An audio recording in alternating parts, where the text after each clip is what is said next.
Barter system. Barter system बताया था मैंने प्रीवियसली अभी। बार्टर सिस्टम क्या है? It is a system, it is a system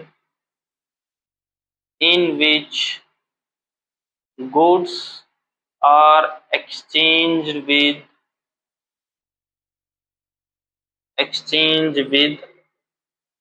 goods। जब हम बोल सकते हैं 5,000 10,000 साल पहले जब करेंसी का कोई नामो निशान था, ना कोई रुपीस था, ना कोई डॉलर था, ना कुछ था, उस टाइम पे लोग आपस में ट्रांजैक्शन कैसे करते थे, आपस में चीजों का एक्सचेंज कैसे करते थे? गुड्स के बदले में goods. Goods are exchange with goods, एक गुड्स के बदले में दूसरे गुड्स एक दूसरे से एक्सचेंज करते थे। कैसे? फॉर एग्जांपल देखो, ये है मिस्टर राम और ये है मिस्टर श्याम, दो पर्सन है।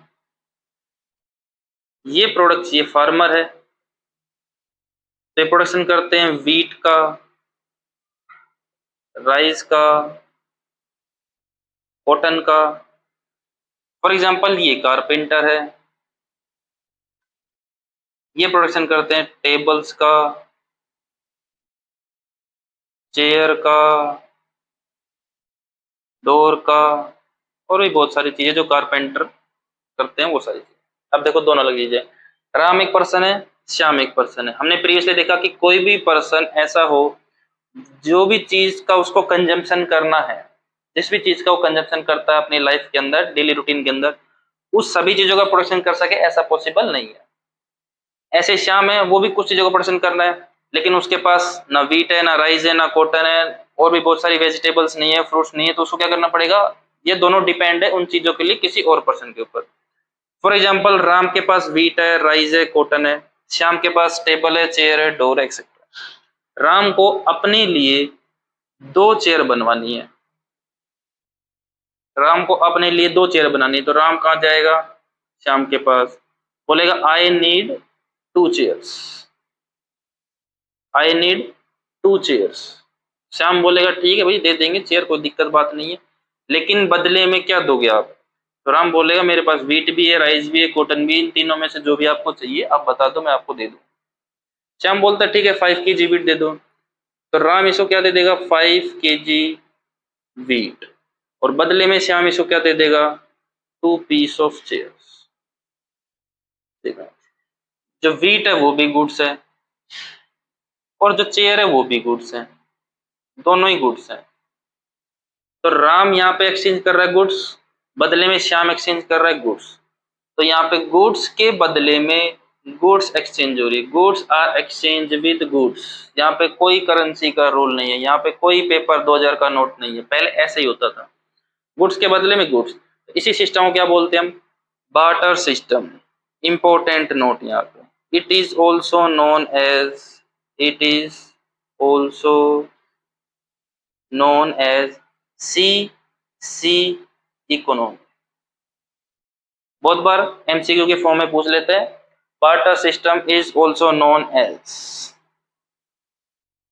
तो सही आंसर क्या हमारा? C economy. C stands for commodity, commodity to commodity economy. तो बार्टर सिस्टम को क्या बोलते हैं हम? Commodity to commodity economy. तो ये बार्टर सिस्टम है। दोबारा देखो बार्टर सिस्टम एक बार, it is a system in which goods are exchange with goods, goods के बदले में गुड्स एक्सचेंज होती थी। किसी भी एक पर्सन को रिक्वायरमेंट है, उसके पास जो है वो दूसरे को दे देगा, जो उसको चाहिए वो दूसरे पर्सन से एक्वायर कर लेगा, और इसको दूसरा नाम क्या है? C economy, commodity to commodity economy. ठीक है। अब देखो पहले बार्टर सिस्टम चलता था, कोई दिक्कत बात नहीं थी, लेकिन बार्टर सिस्टम में बहुत सारी डिफिकल्टीज फेस करनी पड़ती थी लोगों को, जिसको क्या बोलते हैं आप? डिफिकल्टीज, या बोल सकते हो drawbacks of barter system.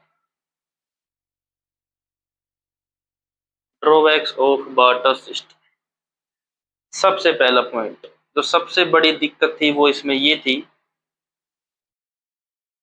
Double coincidence of wants.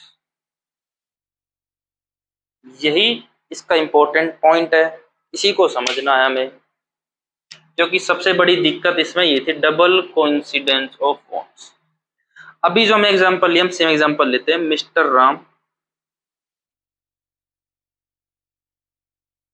For example इन्होंने प्रोडक्शन किया wheat, mister Ram have wheat, ठीक है, और इनको नीड है, इसकी नीड बताओ, 2 पीस ऑफ शूज, शूज की नीड है, ठीक है। अब देखो, ये प्रोडक्शन करते हैं, फार्मर है, प्रोडक्शन करते हैं वीट का, लेकिन इनको नीड किसकी है, शूज की।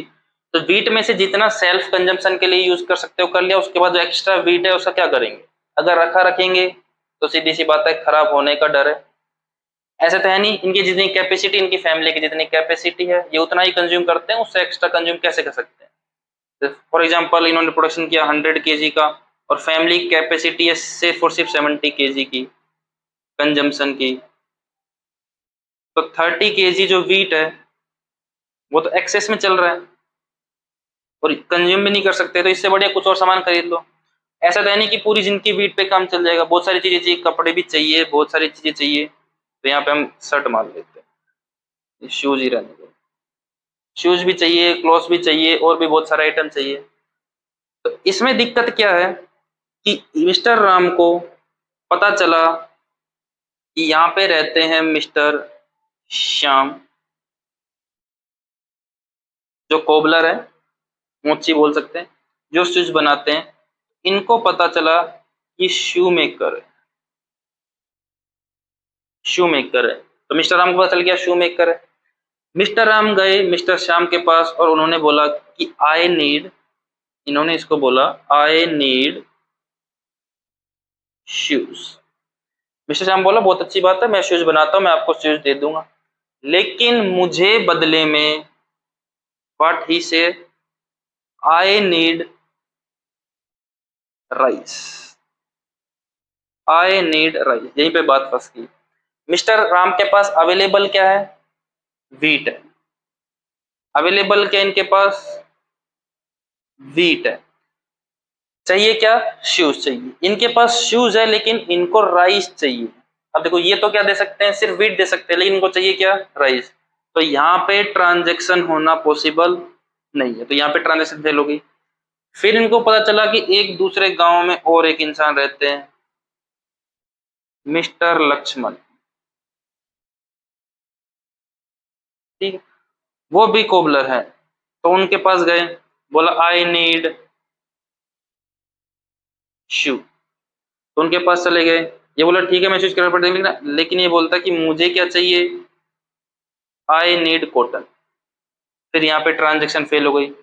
इनके पास देने को क्या है, वीट, लेकिन लक्ष्मण को क्या चाहिए, कॉटन। फिर एक तीसरे के पास गए, मिस्टर ललित, यहाँ पे गए, ये भी कोबलर है, ये भी शू मेकर है, ठीक है। इन्होंने बोला मुझे जूते चाहिए, तो बोला ठीक है, मुझे क्या चाहिए, वीट चाहिए। तो यहाँ पे ट्रांजेक्शन की बात बन गई। देखो दोनों के पास, मिस्टर राम के पास अवेलेबल क्या है, वीट, और नीड किसकी है, शूज की। मिस्टर ललित के पास भी अवेलेबल क्या है, शूज, और नीड किसकी है, वीट की। तो यहाँ पे ट्रांजेक्शन हो जाएगी, लेकिन यहाँ पे एक दिक्कत देखो, मिस्टर राम को पूरे ग्रुप में से या पूरे एरिया में से उस पर्सन को फाइंड आउट करना है जिसको उसके पास जो अवेलेबल चीज है वो चाहिए, और जो उसको चाहिए वो उसके पास available. If Ram need shoes and availability of wheat, then find out that person who needs wheat and having availability of shoes, तभी ट्रांजेक्शन पॉसिबल है, अदरवाइज ट्रांजेक्शन पॉसिबल नहीं है। और यही सबसे बड़ी इसकी ड्रॉबैक। समझ में आ गया, एक पर्सन को जो अवेलेबल है उसके पास और जो चाहिए उसको ऐसा ही पर्सन फाइंड आउट करना पड़ेगा जिसको उसकी चीज की रिक्वायरमेंट हो और जो उसको चाहिए वो उसको दे सके। इसका मतलब क्या है, two individuals, two individuals having the possession of that goods which they want to exchange for their satisfaction. तो individual having the position of that goods which they want to exchange for their satisfaction, उनके पास वो good होना चाहिए जो आपस में exchange करना चाहते हैं। ठीक है, अब एक इंपॉर्टेंट बात इसमें जो बहुत इंपॉर्टेंट है, देखो ध्यान से। इसी एग्जांपल लेते हैं, मिस्टर राम और यहाँ पे मिस्टर ललित, दोनों के बीच में ट्रांजैक्शन हुई है। मिस्टर राम ने मिस्टर ललित को दिया है व्हीट, एक्सचेंज में इन्होंने ट्रांसफर किया है शूज। ठीक है, गुड्स गई है और इधर से गुड्स आई, goods are exchange with goods, barter system, कोई दिक्कत नहीं है। लेकिन यहाँ पे क्या आप बता सकते हो किसने सेल की है और किसने परचेज की? क्या यहाँ पे पॉसिबिलिटी है या ऐसा पॉसिबल है कि आप फाइंड आउट कर सको कि राम ने सेल किया परचेज? अगर राम के पर्सपेक्टिव से देखते हैं, राम के पॉइंट ऑफ व्यू से देखते हैं हम, तो क्या देखते हैं, राम ने व्हीट दी है, शूज लिया है, तो बताओ राम ने सेल किया है परचेज किया है? मिस्टर ललित ने व्हीट रिसीव किया है, शूज ट्रांसफर किया मिस्टर राम को, तो बताओ मिस्टर ललित के लिए सेल है कि परचेज? तो बार्टर सिस्टम ये भी एक प्रॉब्लम है, separation not possible, of act of sale and purchase. Separation is not possible, मतलब जो एक्ट हुआ है उसको आप फाइंड आउट नहीं कर सकते किसने सेल की है और किसने परचेज की। तो ये सबसे इंपॉर्टेंट पॉइंट था आपका, ध्यान रखना ये वाला बात। सेकंड पॉइंट देखते हैं हम, सेकंड ड्रॉबैक कौन सा है, उसके बाद तो ज्यादा डिफिकल्टी नहीं है। एक ये भी इंपॉर्टेंट है, difficulty in measure of value. Measure को यूनिट ऑफ वैल्यू बोल देते हैं, बहुत बार unit of value word use किया जाता है। अब देखो difficulty in measure of value का मतलब क्या है कि लोगों को डिफिकल्टी होती है बहुत ज्यादा किसी भी चीज का प्राइस कंसीडर करने के लिए, किसी भी चीज की वैल्यू को फाइंड आउट करने के लिए कि ये कितनी वैल्यूएबल है, कितनी अमाउंट हमें ट्रांसफर करनी चाहिए किसी एक पर्टिकुलर गुड्स को एक्वायर करने के लिए। फॉर एग्जाम्पल, आपको चाहिए बफेलो, चाहिए किसी से और आप दे सकते हो व्हीट, तो आप कैसे कंसीडर करोगे एक बफेलो कितने केजी व्हीट के इक्वल होगी? 1 buffalo equals to how much KG of wheat? एक बफेलो कितने के लिए? अब देखो ये डिपेंड करता था उस टाइम पे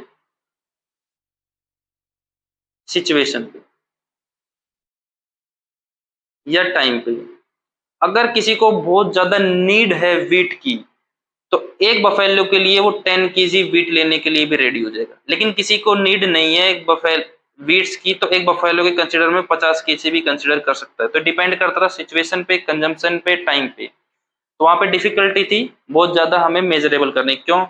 एक कोई चीज पीस में मेजर कर रहे हो आप, किसी को केजी में मेजर कर रहे हैं हम, किसी को मीटर में मेजर करेंगे गुड्स में, किसी को लीटर में मेजर करेंगे, और भी बहुत सारी यूनिट होती है, किसी को पीस में, किसी केजी में, किसी को मीटर में, किसी को लीटर में, ऐसे बहुत सारी यूनिट है।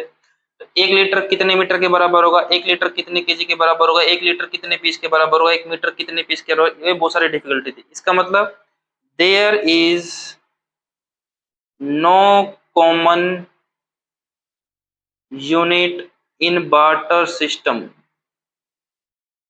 कोई भी कॉमन यूनिट अवेलेबल नहीं थी जिससे हम किसी भी गुड्स की वैल्यू को मेजर कर सके। ठीक है, तो एक डिफिकल्टी थी आपके पास। नेक्स्ट देखते हैं,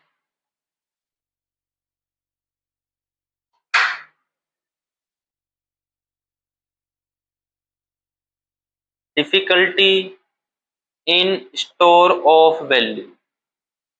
स्टोर का मतलब जमा करके रखना। हिंदी वैसे बता देता हूँ, इसलिए कोई जरूरत नहीं। स्टोर ऑफ वैल्यू का मतलब, अब देखो, गुड्स के बदले में गुड्स है, कोई करेंसी अवेलेबल नहीं है, तो गुड्स को स्टोर रखना है फ्यूचर के लिए, तो इट इज नॉट पॉसिबल, क्योंकि बहुत सारी गुड्स कैसी होती है, perishable in nature. Perishable nature मतलब लंबे टाइम पीरियड तक आप उसको स्टोर करके नहीं रख सकते, टाइम के साथ वो डैमेज होना, वेस्ट होना या खराब होना स्टार्ट हो जाती है। जैसे कि फॉर एग्जांपल वेजिटेबल्स की आपका बिजनेस है, आप ग्रो करते हो वेजिटेबल्स आप किसी को देते हो, सिर्फ वीट लेके आते हो, राइस लेके आते हो, कॉटन लेके आते हो, शूज लेके आते हो, कॉटन वो ड्रेस लेके आते हो, बहुत सारी चीज लेके आते हो, फ्यूल लेके आते हो। अब वेजिटेबल्स को मैक्सिमम कितने दिन रख सकते हो, 15 डेज, मैक्सिमम से मैक्सिमम 15 डेज। उसके बाद क्या हो जाएगा, वो खराब होना स्टार्ट हो जाएगा। तो बार्टर सिस्टम में प्रॉब्लम थी कि आप जो भी वैल्यू आपके पास एक गुड्स है, आप उसको लंबे टाइम तक स्टोर करके नहीं दे सकते।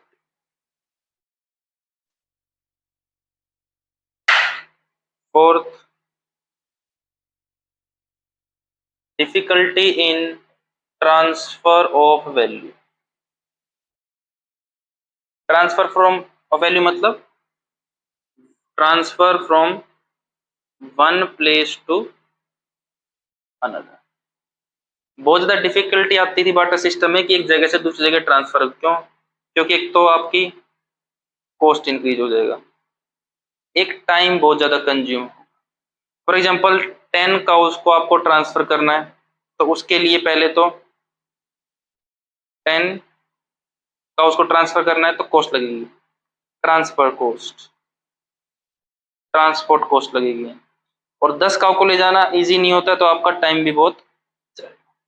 इसका मतलब बहुत सारी गुड्स ऐसी है जिसको आप एक जगह से दूसरी जगह इजीली ट्रांसफर नहीं कर सकते, ठीक है। उसके लिए या तो कॉस्ट ज्यादा लगेगी या फिर टाइम आपका बहुत ज्यादा कंज्यूम होगा। आज के टाइम में पेपर करेंसी है, कहीं से कहीं भी ट्रांसफर करो, कहीं भी लेके जाओ, कितने, क्योंकि बहुत सारी स्मॉल अमाउंट होती है, लेके चल जाओ, 2000 के नोट है, गड्डिया बनाई लेके चल जाओ, कोई प्रॉब्लम नहीं है। लेकिन उस टाइम पे गुड्स थी, गुड्स को आप इजीली ट्रांसफर नहीं कर सकते, एक जगह से दूसरी जगह ट्रांसफर करने के लिए क्या करना पड़ेगा, लेके जाओ उसको गाड़ी करके, फिर लेके आओ, उस वहां पे कुछ फैसिलिटी नहीं मिली स्टोर करने की तो वापस लेके आओ, बहुत सारा झंझट था। डिफिकल्टी इन फ्यूचर पेमेंट्स, ये बुक में लिखा मिल जाएगा, डेफर्ड पेमेंट, या एक और वर्ड से कॉन्ट्रेक्चुअल पेमेंट्स। फ्यूचर पेमेंट्स का मतलब कि अभी अभी कोई पर्सन किसी भी गुड्स को यूज कर ले, एक्सचेंज कर ले, और उसकी पेमेंट करेगा इन फ्यूचर में। इसका सबसे बड़ा एग्जांपल बनता है फार्मर का। फॉर एग्जांपल ये फार्मर है मिस्टर मोहन, और ये कोई गांव का लैंडलॉर्ड, ठीक है। फार्मर ने लैंडलॉर्ड से क्या लिया, लोन लिया। लोन किसकी फॉर्म में लिया, सीड्स लिए, वाटर लिया, फर्टिलाइजर्स लिए, एक्सेट्रा जो भी लेना था लिया। और फार्मर ने बोला कि जैसे ही मेरी क्रॉप रेडी हो जाएगी, क्रॉप रेडी हो जाएगी, उसका 1/2 पार्ट मैं आपको ट्रांसफर कर दूंगा आफ्टर 3 मंथ्स। अज्यूम कर लेते कि क्रॉप रेडी होने में 3 मंथ्स लगने वाले। इसने अभी लोन के फॉर्म में क्या ले लिया, सीड्स ले लिया, वाटर ले लिया, फर्टिलाइजर, बहुत सारी चीजें ले ली। उसने बोला जब भी मेरी क्रॉप रेडी होगी उसका मैं 1/2 पोर्शन मैं आपको ट्रांसफर कर दूंगा। तो मतलब कब पेमेंट होने वाली है, in the form of crop, 3 month के बाद होने वाली, तो हो गई ना फ्यूचर पेमेंट। मतलब अभी किसी चीज का एक्सचेंज किया, उसके रिटर्न में जो चीज देनी है फ्यूचर में देनी है। और आपको पता है पहले इरिगेशन फैसिलिटी अवेलेबल थी, सारा का सारा डिपेंड होता था किसके ऊपर, रेनफॉल के ऊपर। भगवान ना चाहे, लेकिन एग्जाम्पल में फिट बैठाना हमको, कि इस साल जिस टाइम पे इसने लोन लिया है उस टाइम पे लो रेनफॉल हुई है।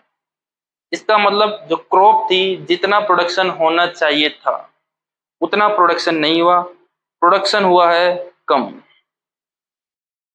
प्रोडक्शन हुआ है कम। यहाँ पे कर लेते हैं हम फॉर एग्जांपल 50 kg वीट दे देगा। कितना किया? 50 kg। इसने अज्यूम किया था कि मेरे जो खेत में है, मेरे जो लैंड पे वो 100 kg वीट का प्रोडक्शन होगा, उसमें से 50 kg में इसको ट्रांसफर कर दो, लेकिन कम हुई लैंड। फॉर एग्जांपल 60 kg का ही प्रोडक्शन हुआ, तो उसमें से 50 kg तो इसको देने, और इसको सेल्फ कंजम्पशन के लिए भी 30 kg वीट चाहिए फैमिली के लिए, वरना फैमिली भूखी मर जाएगी। तो अगर 60 में से 30 फैमिली कंज्यूम कर ली तो बचा कितना? 30 kg। 30 kg लैंडलॉर्ड ट्रांसफर करेगा, लैंडलॉर्ड कहेगा 20 kg और लेके आओ, कहेगा इस साल प्रोडक्शन नहीं हो, मैं अगले साल दूं। अब देखो, फ्यूचर पेमेंट करनी थी, डिपेंड था इसके ऊपर। तो बार्टर सिस्टम में इसको प्रॉब्लम थी कि गुड्स इन फ्यूचर में उसका कुछ भी हो सकता है, खराब भी हो सकती है, प्रोडक्शन भी नहीं हो सकता, क्या पता जिससे लेनी हो उसने आगे से मना कर दिया हो, तो आगे फिर आपको प्रॉब्लम होगी। लेकिन अभी मनी के टाइम पे क्या है, आप इजीली ट्रांसफर कर सकते हो मनी एक दूसरे से दूसरी जगह पे। तो ये आपकी 5 डिफिकल्टी थी। एक अगर और देखना चाहो तो देख लो, separation is not possible. Separation is not possible. Separation मतलब बंटवारा, ये पॉसिबल क्यों नहीं है, इसका सबसे बढ़िया एग्जांपल है, फॉर एग्जांपल आपके पास है एक काऊ, और आपने डिसाइड किया कि एक काऊ के बदले में एक्सचेंज करेंगे 100 kg ऑफ व्हीट। एक काऊ के बदले में 100 kg ऑफ व्हीट। आपने बोला कि I need only 50 kg of wheat. आप मेरे को ये बताओ कि पेमेंट कैसे करेंगे। अब एक काऊ के बदले में 100 kg व्हीट है, लेकिन आपको चाहिए कितने से? 50 kg। तो काऊ को तो ट्रांसफर कर नहीं सकते, कि काऊ को ट्रांसफर करोगे तो आपका तो नुकसान हो जाएगा, लॉस हो जाएगा। और ऐसा भी पॉसिबल नहीं है कि काऊ को बीच में से काट के आधी काऊ दे दोगे, आधी काऊ रख लोगे, आधी काऊ कभी और दूंगा मैं, पॉसिबल नहीं है। ऐसे टाइम पे गुड्स का सेपरेशन पॉसिबल नहीं था बार्टर सिस्टम। वैसे ये आपका है नहीं, ये 5 इंपॉर्टेंट है आपके सिलेबस में 12th में। अब दोबारा देख लो, डबल क्वेश्चन मतलब जो आपको चाहिए और जो आपके पास अवेलेबल है, इस हिसाब से आपको ऐसा पर्सन फाइंड आउट करना है जिसको आपके पास जो अवेलेबल है वो चाहिए, और जो आपको चाहिए वो उसके पास अवेलेबल है। डिफिकल्टी इन मेजर वैल्यू का मतलब कोई भी कॉमन यूनिट अवेलेबल नहीं थी बार्टर सिस्टम में, इसी वजह से गुड्स की वैल्यू मेजर करने में डिफिकल्टी होती है। Difficulty in store of value, आप किसी भी गुड्स को लंबे टाइम तक, लॉन्ग पीरियड ऑफ टाइम तक स्टोर करके नहीं सकते, क्योंकि वो कुछ गुड्स पेरिसेबल होती है, खराब हो सकती है। Difficulty in transfer of value, आप एक जगह से दूसरी जगह इजीली ट्रांसफर नहीं कर, it is not possible to transfer one good from other phase easily, because it increases cost of goods and time consuming. Future payment difficulty थी क्योंकि गुड्स खराब हो सकती है, फ्यूचर जो होता है वो अनसर्टेन होता है, कुछ भी हो सकता है। थैंक यू, सब्सक्राइब करिए, लाइक करिए, नेक्स्ट वीडियो के लिए वेट कीजिए।